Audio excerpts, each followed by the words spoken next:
नमस्कार मंडळी. जय श्रीराम, जय शिवराय. उद्या 15 ऑगस्ट स्वातंत्र्याचा जल्लोष पूर्ण भारतात मनवला जातो. पण आज 14 ऑगस्ट. 14 ऑगस्टचा एक वेगळाच इतिहास आपल्या पालघरचा आहे. तोच मी तुमच्यापुढे मांडतोय. 14 ऑगस्ट 1942 रोजी सरकारी कचेरी उघडल्यावर लगेच ती आपल्या ताब्यात घ्यावी असं सर्वांचं ठरलं होतं.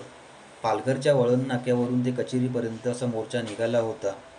मोर्चा रोखण्यासाठी ब्रिटिश इन्स्पेक्टर अल्मेडा स्वतः सज्ज होता. त्याने मोर्चा रोखण्यासाठी पूर्ण बंदोबस्त केला होता. चले जाओ, चले जाओ, ब्रिटिशांनो चालते व्हा, ब्रिटिशांनो चालते व्हा, वंदे मातरम, वंदे मातरम अशा घोषणा चालू होत्या. दुपारचे 12 वाजून 35 मिनिटांच्या सुमारास मोर्चा चौकात आला. चौकातून उजवीकडे वळून कचेरीवर झेप घेण्यासाठी अनेक जण आतुरलेले होते. पण अल्मेडाच्या शिपायांनी रस्ता मजबूत साखळ्यांनी गच्च अडवून धरला होता.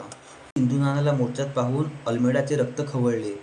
तो म्हणाला, तू सरकारी नोकर ना रे, तू मोर्चात काय करतोस हरामखोर? हे ऐकून तरुणांचे पित्त खवळले. धक्काबुक्की चालू झाली आणि इथेच संघर्षाची पहिली ठिणगी उडाली. दुपारचे 12 वाजून 39 मिनिटांनी गोळ्यांचा वर्षाव सुरू झाला. 15 ते 20 मिनिटं चाललेल्या गोळीबारात सुमारे 150 ते 175 गोळ्या झाडण्यात आल्या आणि यातच आपल्या 5 पुतांना प्राणाचं बलिदान द्यावं लागलं. पहिला, काशीनाथ हरी पागधरे. सातपाटी गावातील गलबत वादळी वाऱ्यात जाणार आहे. माझी नाव मी यात सोडतोय. घरी आलो नाही तर देशासाठी तुझा मुलगा गेला असं समज आई, असं आईला सांगून निघालेला हा काशीनाथ मोर्चाच्या अग्रदिशेने होता. चले जाओ, चले जाओ, ब्रिटिशांनो चालते व्हा, वंदे मातरम, वंदे मातरम अशा घोषणा देत होता. इतक्यात सडाडून आलेली एक गोळी काशीनाथच्या कपाळात घुसली आणि त्याच ठिकाणी हा सातपाटीचा निष्ठावंत तरुण जागीच धारातीर्थ पडला. आपला दुसरा हिरा, हुतात्मा गोविंद गणेश ठाकूर नांदगाव. आपला देश पारतंत्र्यात आहे. त्याला स्वातंत्र्य मिळवून देण्यासाठी प्रत्येकाने झडलं पाहिजे आणि मी याच कार्यासाठी जातोय. कदाचित परत घरी येणार नाही. कुणीही माझ्यासाठी दुःख करू नये. केवळ 17 वर्षाचा हा मुलगा राष्ट्रध्वज घेऊन कचेरीवर लावण्याच्या प्रयत्नात वंदे मातरम अशी गर्जना करत पोलिसांची साखळी तोडण्याचा प्रयत्न तो करत होता. मरेंगे लेकिन छोडेंगे नहीं असे ओरडत हातातील राष्ट्रध्वज घेऊन काठीची घट्ट पकड केली त्यानं, पण पोलिसांच्या चक्रव्यूहात तो पुरता अडकला होता. इतक्यात अल्मेडाने गोळी झाडली. ती त्याच्या डाव्या कुशीत घुसून आरपार गेली, पण हातातील राष्ट्रध्वज त्याने सोडला नाही. आजही त्याच्या रक्ताने माखलेल्या राष्ट्रध्वजाची 14 ऑगस्टला पूजा करून हुतात्म्यात अभिवादन केलं जातं. आपला तिसरा हिरा, हुतात्मा रामप्रसाद तिवारी पालघर. 17 वर्षाचा नवविवाहित तरुण. मोर्चाच्या वेळी संघर्ष सुरू झाल्यावर राम मंदिरच्या आडुशातून दगडफेक करून अल्मेडाला त्याने जखमी करण्याचा प्रयत्न केला. पण अल्मेडाने संतापून देवळाच्या आवारात शिरून भिंतीआड लपलेल्या रामप्रसादला खेचून बाहेर काढले. तो ओरडत होता, नहीं रखनी, नहीं रखनी, सरकार जालिम नहीं रखनी.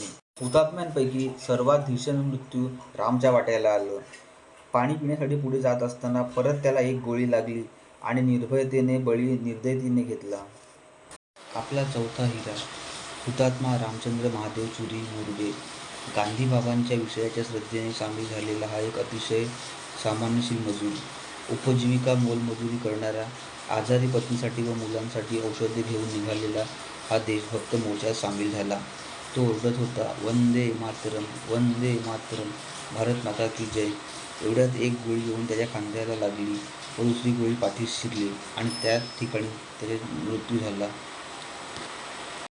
औषधांची बाटली असलेली पिशवी त्याच्या हातामध्ये शेवटपर्यंत होती. स्वातंत्र्यासाठी त्याच्या परिवाराने खूप मोठी किंमत मोजली. आपला पाचवा हिरा, हुतात्मा सुकुल गोविंद मोरे सालवड. स्वकष्टाने कमवावं आणि नेकीने राहावं असा हा अल्पशिक्षित सामान्य मजूर. छोटंसं बाळ होतं त्याला, पण परिसरातील जनतेच्या उठावामुळे स्वातंत्र्याने झटपटलेल्या ए चला रे चला, चला चला कचेरीकडे चला हे शब्द त्याने ऐकले आणि प्रसूत पत्नीला मान न देता अर्ध्या ताटावरून उठून तो मोर्चात सामील झाला. देशाला स्वातंत्र्य मिळवून देण्याचे धैर्य त्याला जास्त गरजेचे वाटले. गोळीबार झाला त्यावेळी जोरदार गोळीबारात एक गोळी सुकुलच्या छातीच्या भागात खूप वेळा लागून त्याने तेथेच प्राण सोडले. असे हे 5 हुतात्मे. स्वातंत्र्य चळवळीच्या इतिहासात सामान्य जनतेने घडवून आणलेले हे आंदोलन एकही वरिष्ठ नेता इथे उपलब्ध नव्हता. धैर्य, निष्ठा आणि स्वातंत्र्य या गुणांची येथे कसोटी लागली होती आणि सामान्य जनतेनेच हा इतिहास तयार केला. है वतन वतन मेरे आबाद रहे तू, है वतन वतन मेरे आबाद रहे तू, मैं जहाँ रहूं जहाँ मैं याद रहे तू, मैं जहाँ रहूं जहाँ मैं याद रहे तू, है वतन मेरे वतन, तुझ पे कोई गम की आँच आने नहीं दूं, तुझ पे कोई गम की आँच आने नहीं दूं, कुर्बान मेरी जान तुझ पे शाद रहे तू, कुर्बान मेरी जान तुझ पे शाद रहे तू, है वतन मेरे वतन मेरे वतन मेरे वतन आबाद रहे